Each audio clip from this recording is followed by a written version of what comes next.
एते सुंदर भाव में डायलॉग पर आपण म्यूजिक बजाई आम एकाठी हुए तो केवे काम करनी कि आपण आम मन में भल पाइबा सब बेले अच्छी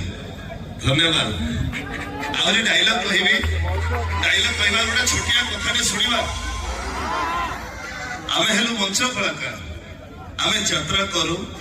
आपण को मनोरंजन करू ता प्रतिबदल आम मालिक ठारू अर्थ नौ आम पाउना नौ जो आम घर चले आम दैनंदिन जीवन खर्च से चले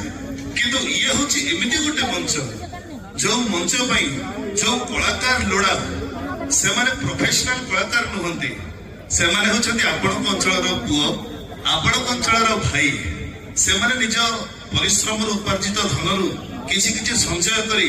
आपण मान मनोरंजन यही मंच बांधी